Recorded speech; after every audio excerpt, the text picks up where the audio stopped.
after today's convention, we are ready for 2019 electioneering campaign, and we believe we have a lot to say to Nigeria. I can't wait to have those campaigns to begin. Our opponents are going to produce their candidates, and we will look at their record.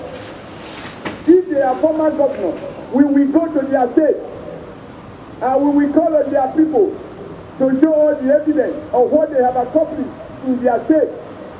Because, Mr. President, if you cannot manage your house, you cannot manage the community. If you can't manage the community, you can't manage the state. If you fail as a state governor, you can't possibly win as a president.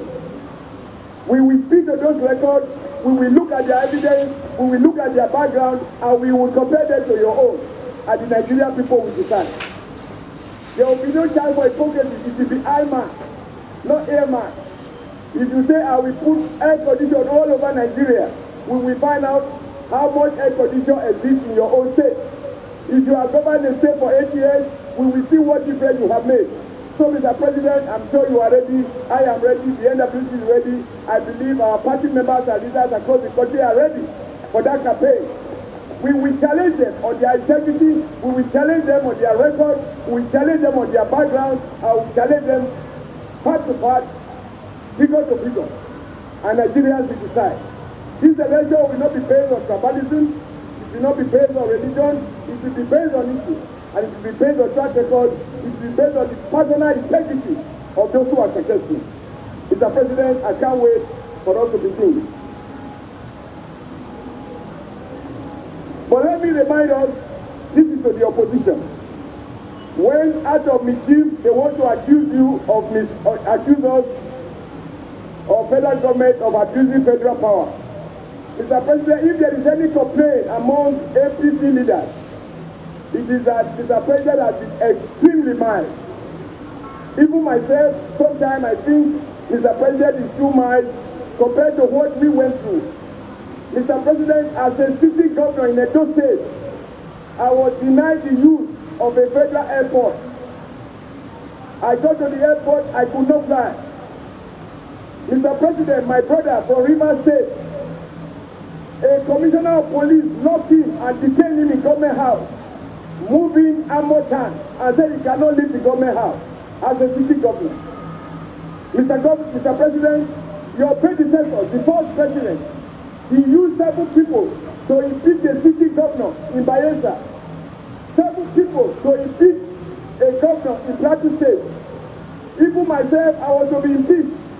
I had to remove the roof of our House of Assembly in order to survive. My brother in Rivers, he was to be impeached by several people out of a 30-member house. He had to do battle and fight like a dog, and I know he's a gentleman because he's a Catholic. But he was almost done to what he's done. They fought us, they harassed us, they intimidated us, they charged us for no reason. But Mr. President, sometimes does last, some people do. That is why we are standing. I am not about to suggest that you should copy them. We can't copy people who have no character. You must resist temptation. Even the pressure from some of those who feel that you are mine. I think that that is the price of leadership. But we need to remind them that they laid the foundation for do or die politics. It is PDP that had a president who told Nigerians, and it's on record, that elections were a do or die. Mr. President, you have never said anything like that. So when they talk the way they do, you wonder if they have forgot their own heart.